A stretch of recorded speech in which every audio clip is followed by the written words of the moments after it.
Hello guys, welcome back again. तो अब तक हमने देखा है चैप्टर नंबर 12 तक हमने कॉन्स्टिट्यूशन पूरा का पूरा कंप्लीट कर लिया।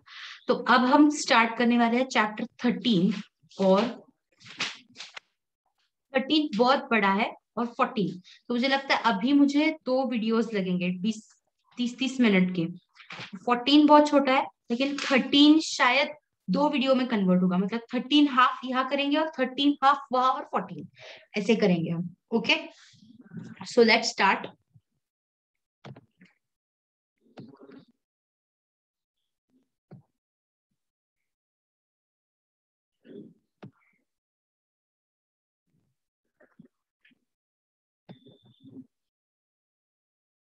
Okay, constitutional and non constitutional bodies of India. Constitutional मतलब क्या कॉन्स्टिट्यूशनल है और क्या नॉन कॉन्स्टिट्यूशनल है। ओके, तो कॉन्स्टिट्यूशनल बॉडीज ऑफ इंडिया मतलब और नॉन कॉन्स्टिट्यूशनल, इस सब देखेंगे। नॉन कॉन्स्टिट्यूशनल मतलब प्लानिंग कमीशन है, organisation of planning commission of India है, फंक्शंस ऑफ प्लानिंग है, सेंट्रल विजिल कमीशन है। और कॉन्स्टिट्यूशनल बॉडीज क्या है वो देखते हैं। Controller and audit general of India, CAG उसको बोलते हैं। शॉर्ट फॉर्म में क्या बोलते हैं? कैग। क्या बोलेंगे? कंट्रोलर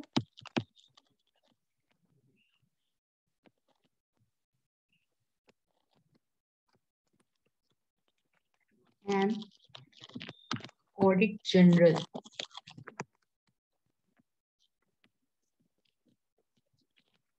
ऑफ इंडिया,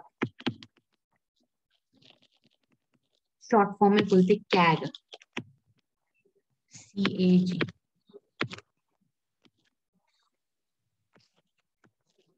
गाइस मेरा हैंडराइटिंग बहुत खराब है, मैं ऐसी हूँ बचपन से, क्या करूँ, बदलता ही नहीं। Okay, controller and audit general of India as the head of Indian audit and account department. Audit मतलब क्या? हमारे अकाउंटेंट जो हमारा बुक्स ऑफ अकाउंट्स बनाते हैं, तो उसको चेक करने के लिए ऑडिट करते हैं। तो controller and audit general of India क्या है? is the head of Indian Audit and Account Department. Is the head of Indian Audit और Account Department. ये क्या है? हेड है इंडिया का ऑडिट और अकाउंट डिपार्टमेंट का। मतलब जो कोई भी हमारे जो अकाउंटेंट है वो ये बनाते हैं। ऑडिट करना मतलब क्या? चेक करना कि कोई फ्रॉड तो नहीं किया है किसी ने, ये एसेट दिख तो रही है पर वो एक्चुअली है या नहीं है। ये सब कंफर्म क्या करता है? ऑडिट करता है। Okay, it is an officer created by the constitution. ये किसने बनाया है? कॉन्स्टिट्यूशन। इसके लिए इस वजह से उसको बोलते हैं कॉन्स्टिट्यूशनल बॉडीज। मतलब कॉन्स्टिट्यूशन के द्वारा बनाया गए बॉडीज को बोलते हैं constitutional bodies. Okay, the position was created with the intent to enhance accountability and executive to parliament and state legislature by carrying out audit in public sectors and providing accounting services in states in according with the constitution of India and laws. मतलब certain हमारे जो government है उन्होंने public authorities बनाई है, तो उसका audit करना भी बहुत जरूरी है। तो इसलिए ये बॉडी जो कॉन्स्टिट्यूशनल बॉडी है वो फॉर्म की गई। ठीक है, ताकि हमारे जो यहाँ पर वेरियस टाइप्स ऑफ कॉन्स्टिट्यूशनल मतलब अथॉरिटीज है उसको ऑडिट करने के लिए। It is mainly responsible for controlling financial system of a country at a union as well as state level. मतलब ये क्यों बनाया गया? ताकि हमारा इंडिया का जो फाइनेंशियल सिस्टम है, mainly responsible for controlling financial system of a country at a union और स्टेट लेवल। ठीक है, he has to see that the diverse authorities act in regard to all financial matters in accordance with the constitution and laws and rules framed thereunder। मतलब हमारे यहाँ पे पैसे आते हैं वेरियस अथॉरिटीज के पास, तो इनका काम क्या है? ऑडिट करना और देखना कि जो पैसे आए हैं उसके लिए काम के लिए ही यूज किए जा रहे हैं। मतलब कॉन्स्टिट्यूशन में जो बताया गया है, मतलब ये रोड बनाना, ये करना, वो काम जो पैसे जिसके लिए दिए गए हैं उसके लिए यूज हो। Okay, it is his responsibility to ensure that money is spent and revenue arises only in accordance with the law, but also due regard to economy, efficiency and effectiveness. जैसे मैंने बताया, the CAC is a constitutional authority entrusted with high responsibility of maintaining probity in use of public funds. मतलब public से जो funds आते हैं tax के रूप में या टोल के रूप में, फॉर एग्जांपल हम गाड़ी से जाते हैं तो पहली बात तो सतारा टू पुणे टू मुंबई अगर हमको ट्रैवल करना है तो ट्रैवल करते वक्त हमसे टोल लिया जाता है तो उसको बोलते हैं पब्लिक फंड्स। हम टैक्स पे करते हैं हर साल तो उसको भी बोलते हैं पब्लिक फंड्स। तो उसको प्रोबिटी मतलब अच्छे से यूज हो, हमारा पैसा अच्छे से हो यूज, इसके लिए ये ऑडिट कमेटी बनाई गई। The CAG is constitutional authority entrusted with high responsibility of maintaining probity in use of public funds, जैसे मैंने अभी बोला। Article 148 of Constitution of India provides for Comptroller and Audit General of India who shall be appointed by the Indian President। अब ये भी कौन appoint करेगा? President, honourable हमारे प्रेसिडेंट जी जो है ये अपॉइंट करेंगे auditor general of India. Okay, by warrant under his hand and seal, मतलब बाय वारंट और under his hand and seal मतलब इंडिया का कोई जो सील होगा उससे, सील मतलब ऑफिशियल सिग्नेचर उनकी और उसके ऊपर seal. Okay, his term of office is 6 years और up to the age of 65 years। उनकी ऑफिस का टर्म कितना है? 6 साल, मतलब वो 6 साल ही काम कर सकते हैं और 65 years के नीचे तक ही। Okay, independence of office cap to ensure the independence of office from executive government of day, it has been provided that Comptroller and Audit General shall not be removed from his office except on the grounds of proved misbehavior or incapacity on address passed by 2 House of Parliament or by 2/3 majority of those present and voting majority of membership of each being present to precedent in same manner as applicable to the judges of Supreme Court। मतलब इस मतलब जो cat है उसको कब remove किया जाएगा? अगर वो कोई काम अच्छे से नहीं कर रहा है, मतलब कोई फ्रॉड कर रहा है या उसकी इनकैपेसिटी है, तो कौन कर सकता है? तो प्रेसिडेंट ही उसको निकाल सकते हैं। हमारे जो प्रेसिडेंट है वही उनको निकाल सकते हैं with both the house of parliament 2/3 of members present. जैसे सुप्रीम कोर्ट के जजेस हमने देखा रिमूव करने पड़ते, उसी तरह उनको भी रिमूव करना पड़ता। The Comptroller and Audit General has made ineligible for any other office under Government of India or state government. His salary etc. is left to be determined by Indian Parliament by law। तो इनकी salary वगैरह कौन decide करता है? तो parliament ही decide करता है। The salary etc. of Comptroller and Auditor General have been equated with the judges of Supreme Court of India। मतलब जो जजेस को सैलरी मिलती है सुप्रीम कोर्ट के वैसी ही सैलरी इनको भी मिलती है। okay? The administrative expenses of Office of Comptroller and Audit General are to be charged or to Consolidated Funds of India।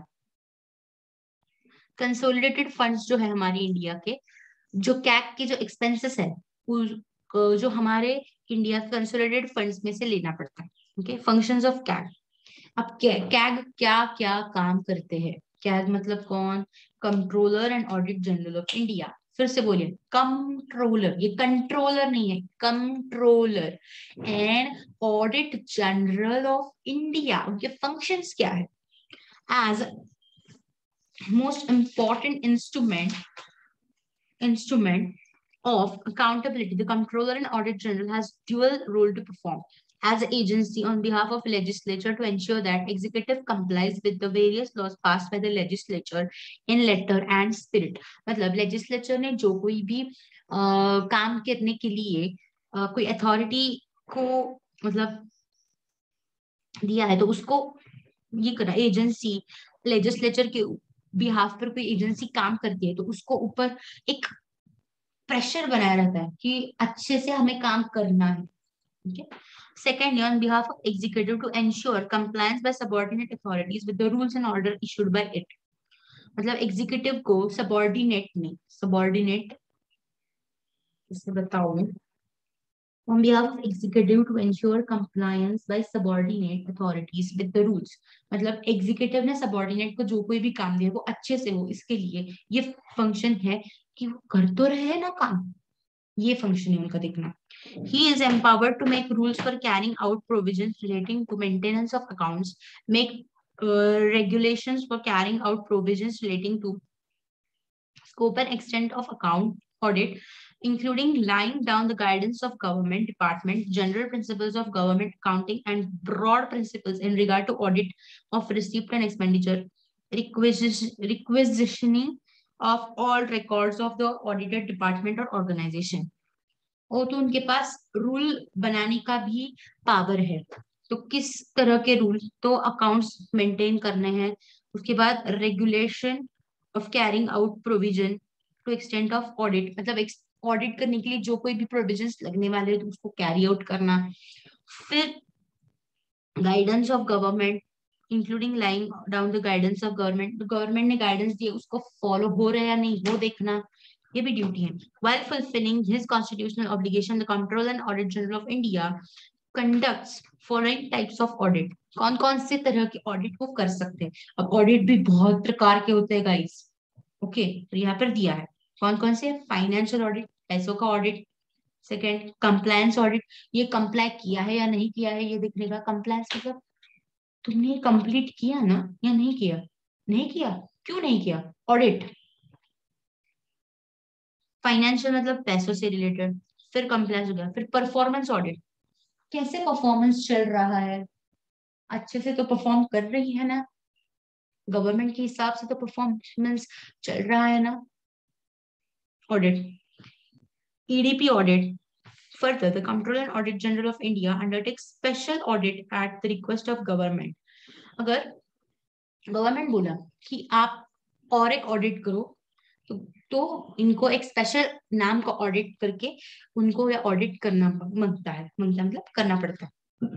Election commission of India, अब ये हो गया कैट, अब है इलेक्शन कमीशन ऑफ इंडिया। मतलब हमारे इंडिया में 5 साल में एक बार कमीशन मतलब इलेक्शन होता है, तो उसके लिए एक कमीशन अब किया है, उसको बोलते हैं इलेक्शन कमीशन ऑफ इंडिया। ये क्यों किया गया, ताकि इलेक्शन में जो वोट्स आते हैं वो किसी फ्रॉड्यूलेंट तरह से वोट्स ना मिले, इसलिए। मैं पढ़ती हूँ, आपको फिर समझ में आएगा। The Election Commission of India is an autonomous मतलब खुद काम करने वाला, किसी के ऊपर डिपेंड नहीं, किस खुद का मर्जी का मालिक, मतलब ऑटोनॉमस। अपने ऑटोनॉमस कॉलेजेस तो सुने होंगे, मतलब कॉलेज का राइट है अपने हिसाब से काम करने का, स्टेट गवर्नमेंट के हिसाब से नहीं, तो it is autonomous. Quasi judiciary, constitutional body of India. Constitution मतलब कॉन्स्टिट्यूशन ने सेटअप की हुई बॉडी है ये। Its mission is to conduct free and fair election in India. Free and fair मतलब वोट्स जो आते हैं हर साल उसके हिसाब से फ्री और फेयर, फेयर मतलब अच्छे से, फ्री मतलब फ्री ऑफ कॉस्ट नहीं, फ्री मतलब कोई उस पर राजकीय दबाव ना आते हुए वोट्स को कैरी, मतलब वोट्स को वोटिंग कैरी ऑन करना। इट वॉज एस्टैब्लिश ऑन 25 जनवरी 1915। कब एस्टैब्लिश हुआ था? 25 जनवरी 1950। Under Article 324 of the Constitution of India structure, the Commission presently consists of Chief Election Commissioner and 2 Election Commissioner appointed by the President। कौन होता है? तो पहले Chief Election Commissioner और 2 Election Commissioners appointed by whom? Again, President। कौन appoint करते हैं? President। Okay.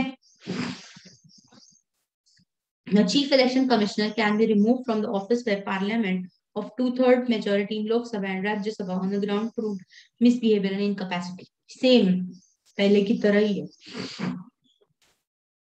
The Election Commission shall consist of Chief Election Commissioner and such other commissioner as President may from time to time fix। President को जैसे लगे वैसे Election Commissioner होते हैं, Chief और such other commissioner, मतलब एक चीफ इलेक्शन कमिश्नर होते हैं और बाकी जो इलेक्शन कमिश्नर होते हैं वो कितने भी हो सकते हैं एज प्रेसिडेंट में लगे, मतलब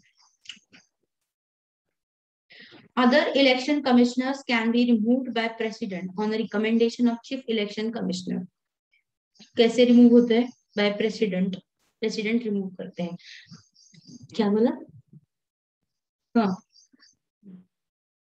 मतलब देखिए Election commissioner can be removed by president on recommendation of chief election commissioner.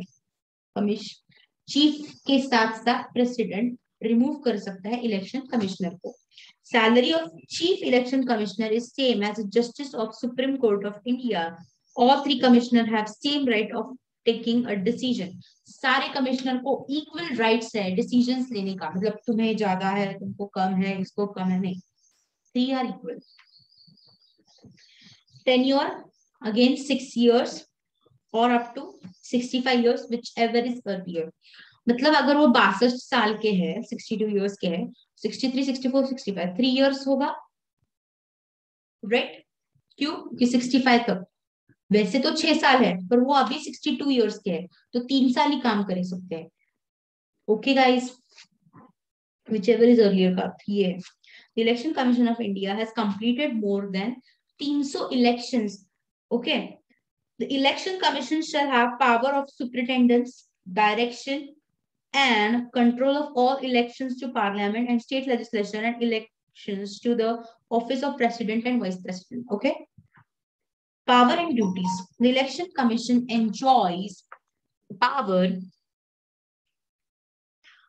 complete autonomous, and is insulated from any kind of executive interference. जैसे मैंने बोला autonomous मतलब क्या?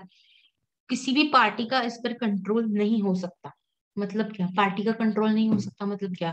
मतलब अभी फॉर एग्जांपल बीजेपी है, तो बीजेपी फोर्स नहीं कर सकती उसको. ये ऑटोनॉमस बॉडी है, ये अपने हिसाब से काम करेगी.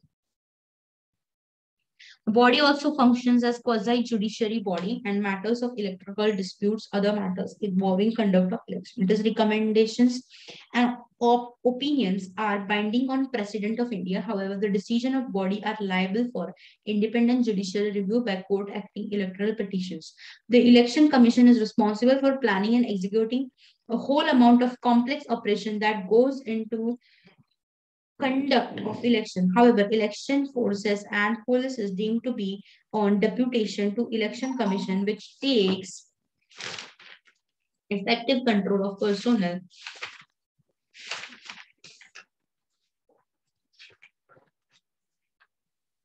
Apart from conducting election to representative bodies, the Election Commission, मतलब election ही सिर्फ काम नहीं, तो इनका काम क्या क्या है?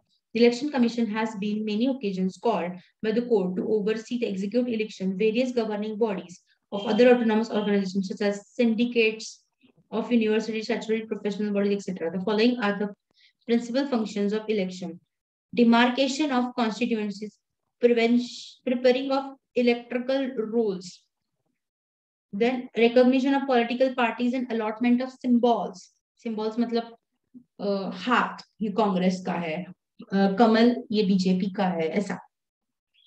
Scrutiny of nomination papers, scrutiny मतलब चेक करना नॉमिनेटिंग पेपर्स को. फिर कंडक्ट ऑफ पोल्स, पोल्स जो होते हैं जहां पर हम जाकर वोट करते हैं, तो वो भी कंडक्ट करना उनका काम है. Scrutiny of election expenses of candidates, मतलब एक्सपेंसेस क्या आ गए हैं कैंडिडेट्स जो खड़े हो गए इलेक्शन को, वो भी स्क्रूटिनी करना, चेक करना. ठीक है. New initiatives by Election Commission. The Commission has several new initiatives in recent past year. Notable among these are a scheme for state-owned electronic media for broadcast telecast by political parties. मतलब broadcast करना political party का. For example अगर आप चाहिए तो आप हमें vote दें, ऐसा. फिर checking criminalisation of policies politics, sorry. फिर computerising of electoral records, computerise करना मतलब एक कंप्यूटराइज में रखना. फिर providing electors with identity cards. हमारे पास है ना अपना वोटिंग का कार्ड, 18 पूरा होने के बाद हर किसी के पास होता है हमारा वोटिंग कार्ड, वो प्रोवाइड करना. फिर simplifying the procedure for maintenance of accounts and filing the same by candidates and variety. मतलब हर किसी का नाम होना और इसने वोट किया है उस पर टिक करना, वो भी काम है, right. Union public service commission. अभी हम क्या करेंगे? कॉन्स्टिट्यूशनल बॉडीज देखेंगे, फिर अगले वीडियो में नॉन कॉन्स्टिट्यूशनल बॉडीज देखेंगे. फिर 14 चैप्टर करेंगे और खत्म गाइस, खत्म होने का आया है. ठीक है। Union public Service Commission. The Union Public Service Commission is constitutional body in Republic of India. The commission is authorized to conduct examination for appointment to various civil services of India. UPSC MPSC हमारी exam होती है, हमारी मतलब हमारी नहीं, होती है India में हर साल, तो वो सिविल सर्विसेज की भी होती है। Indian constitution part X1B services under union and states article number 315 to 323 provide for Public Service Commission for Union and Public Service Commission of each state. Take 5 minutes break, guys. Okay? तो guys हम देख रहे थे कि functions of commission हम देखेंगे। Commission मतलब UPSC, Public Service Commission. So let's start.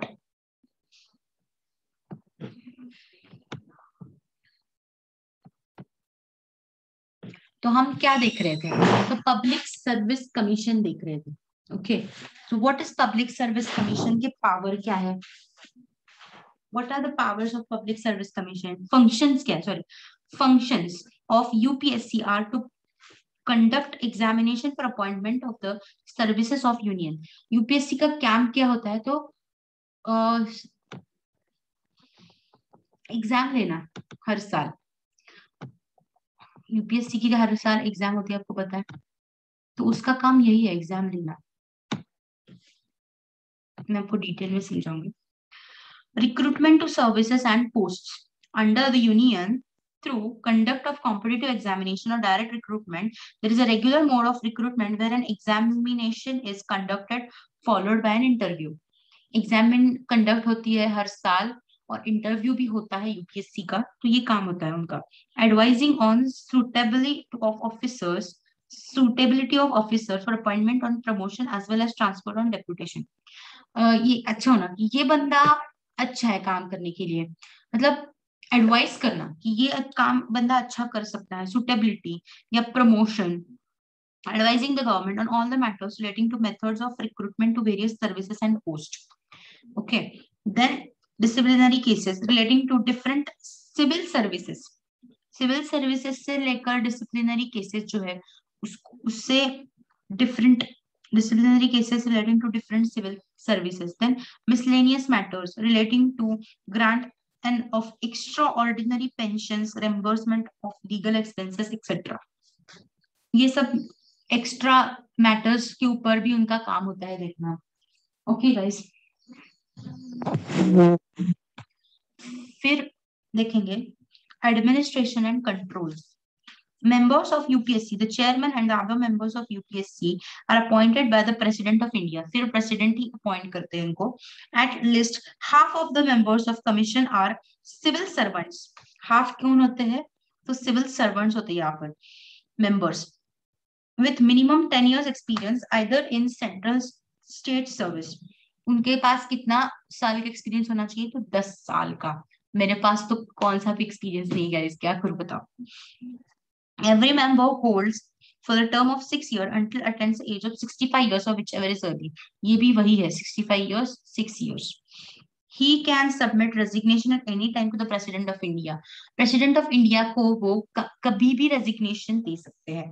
He may be removed from his office by President of India on a ground of misbehavior only if injury of such misbehavior is made and upheld by Supreme Court, or if he is adjudicated insolvent or engages during him the office of any employment outside of duties of his office, or in opinion of president unfit to continue in office by reason and of infirmity of a mind or body.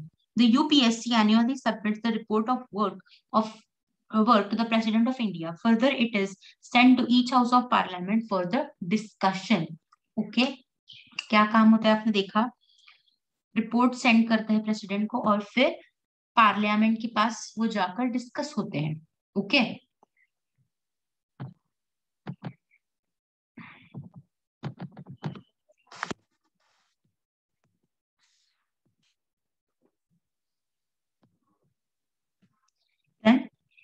Attorney general of India.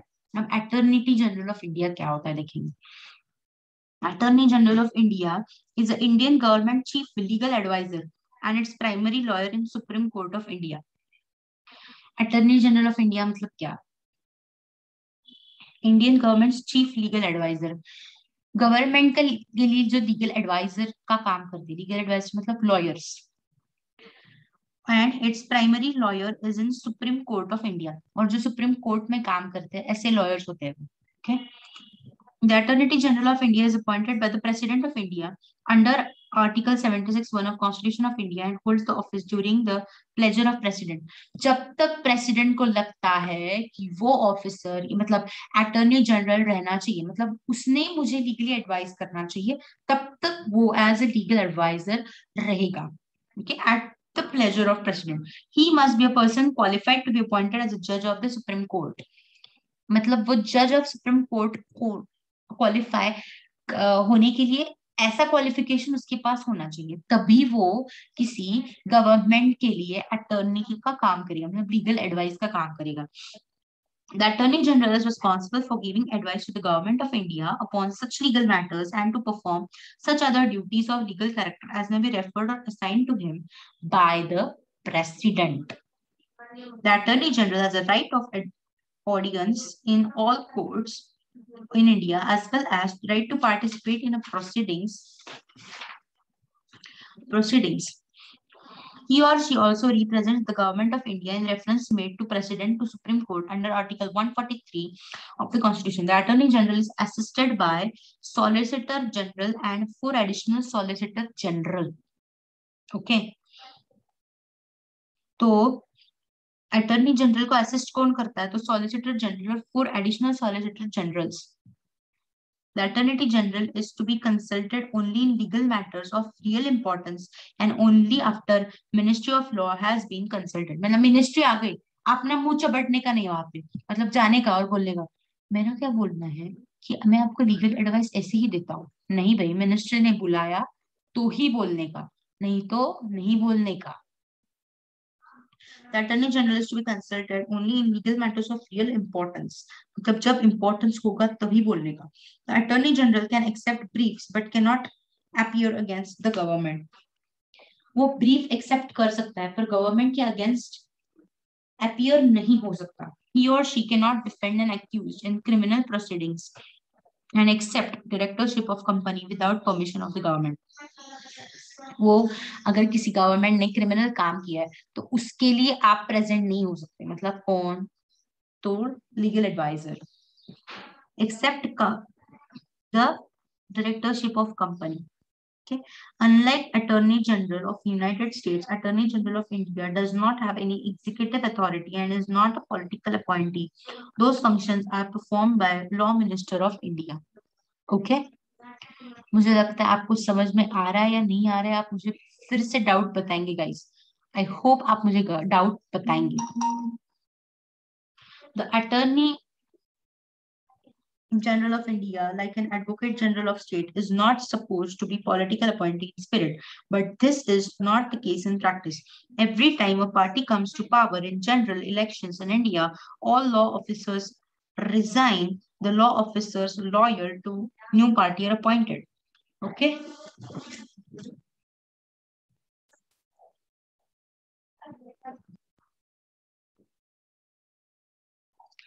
National commission for scheduled tribes, SC/ST वाले लोग, मतलब national commission for scheduled tribes, schedule caste, scheduled tribe, इनके लिए commission बनाया गया. National Commission for Scheduled Tribe has been framed with objective of accelerating the socio-economic growth for the backward classes, namely scheduled tribes, and give them equal opportunity for development. मतलब पहले क्या होता था, उनको एक अच्छी अपॉर्चुनिटी मिले इसलिए ये सब बनाया गया उनके लिए commission. Socio economic growth, socio economic मतलब इकोनॉमिकली वो डेवलप हो, उनके पास भी परचेसिंग पावर हो, उनके पास भी अच्छे घर हो, रहने के लिए जगह हो, उनको भी अपॉर्चुनिटी मिले एजुकेट होने के लिए या फिर जॉब करने के लिए, नौकरी करने के लिए, इसलिए इनको ये कमीशन बनाया गया. Article 338 A of Constitution provides for National Commission for Scheduled Tribes. There shall be commission for scheduled tribes to be known as National Commission for Scheduled Tribes.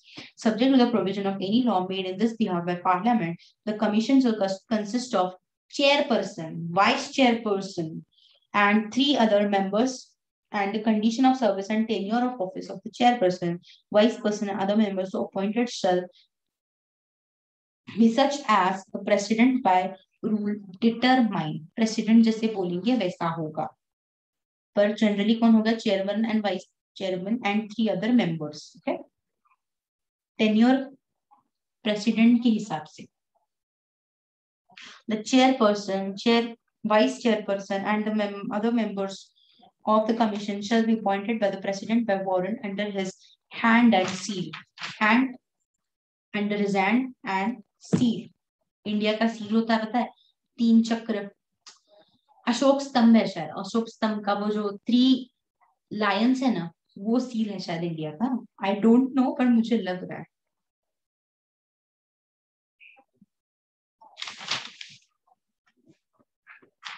अभी 3 पेजेस बचे, फिर हम स्टॉप करेंगे आज के लिए. Okay. The commission shall have a power to regulate on its own procedure. It shall, as a duty of commission, to investigate and monitor all matters relating to safeguard provided for scheduled tribes under constitution or under any other law for time being in force. मतलब कोई भी safeguard करना है scheduled caste या scheduled tribe को, तो उसके लिए law बनाए गए हैं. जो law बनाए गए हैं उसको safe रखना है. उन लोगों को भी एक अपॉर्चुनिटी मिलनी चाहिए खुद को डेवलप करने की. तो उसके लिए ये कमीशन बनाएगा. तो inquire into specific complaint with respect to deprivation of rights and safeguard of scheduled tribes. मतलब उनके राइट इन्फ्रिंज हो रहे हैं, तो उनको उन कंप्लेंट्स को इंक्वायर करना इस कमीशन का काम है.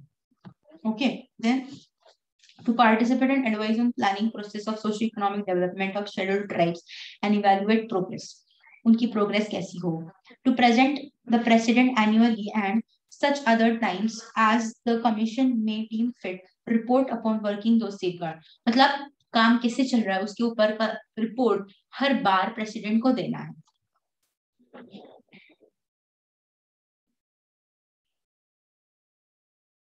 To make such reports and recommendations as measures that should be taken by union or any state for effective implementation of those safeguards and other measures for protection, welfare and socio-economic development of scheduled tribes. उनके अच्छे से development हो उसके लिए भी recommend करना है government को इस कमीशन ने.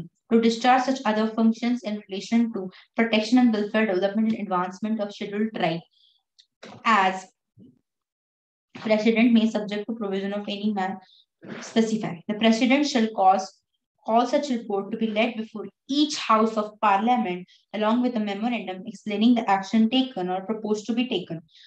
मतलब इनफैक्ट कमीशन क्या करेगा? अब तक क्या क्या कंप्लेंट्स आ चुकी है कि इनकी डेवलपमेंट नहीं हो रही, क्या डेवलपमेंट होनी चाहिए, रिपोर्ट देने का. ये report both the house of parliament में प्रेसिडेंट जी हमारे ऑनरेबल रखेंगे. Report shall be forwarded to the governor of state who shall cause it to be led before legislature. फिर हर स्टेट के पास जाएंगे और वो स्टेट लेजिस्लेचर अपनी गवर्नर के पास, हर स्टेट गवर्नर के पास रखेगा. Okay. Along with a memorandum explaining the action taken or proposed to be taken. क्या एक्शन ली थी और क्या एक्शन लेनी है इनकी डेवलपमेंट करने के लिए. Okay. The commission shall, while investigating any matter or inquiring into any complaint, refer to and have all powers of civil court. कैसी पावर होगी इनके पास? तो सिविल कोर्ट की पावर होगी. Then National Commission for Scheduled Caste. अभी हमने कौन सा देखा? Scheduled tribe, scheduled caste. इनके लिए भी तो कमीशन होना चाहिए. Then Finance Commission or formation of Finance Commission of India.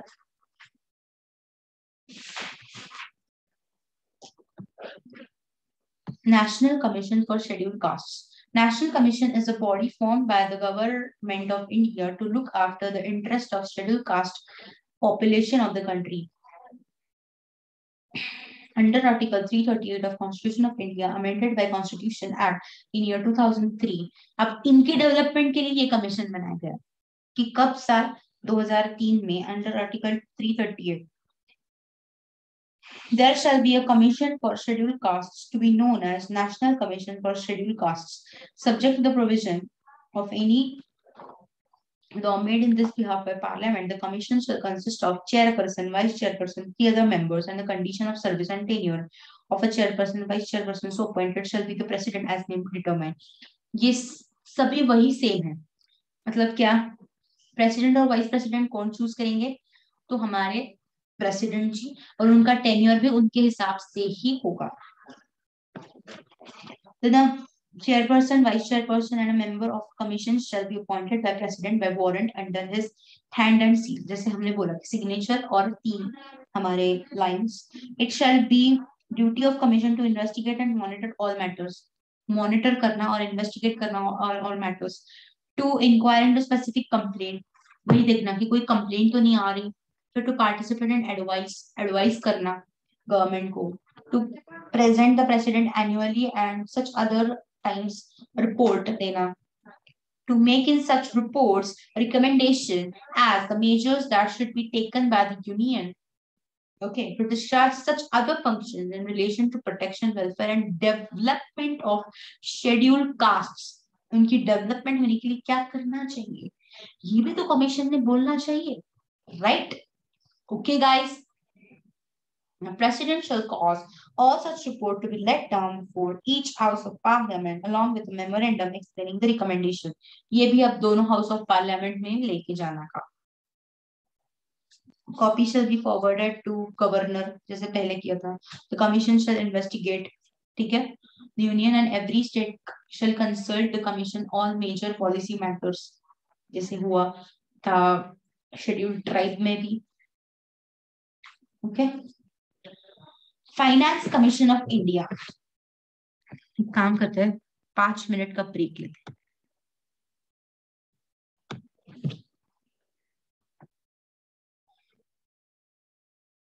तो गाइस हम देख रहे थे finance commission of India.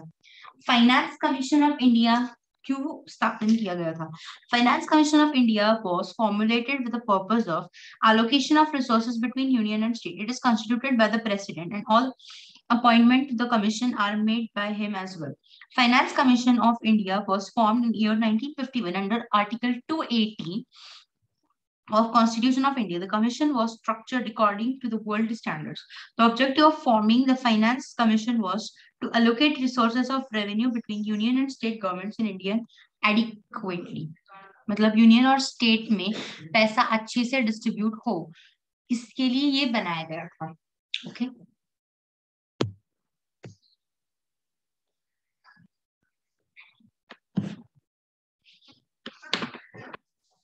Formation of Finance Commission of India. The detailed setup and of Finance Commission has been provided in Article 280 of the Constitution of India.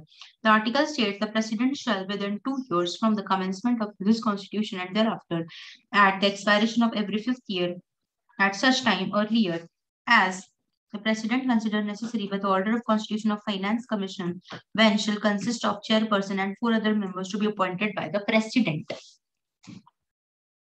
Parliament may by law determine the qualification which shall be requisite for the appointment as a members of commission as manner in which shall be selected. It shall be duty of commission to make a recommendation to the President and to the distribution of net proceeds of the taxes.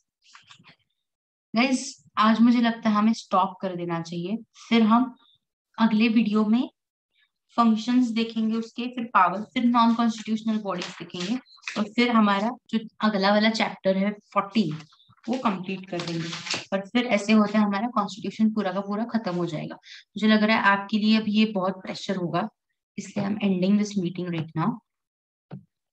Let's end it.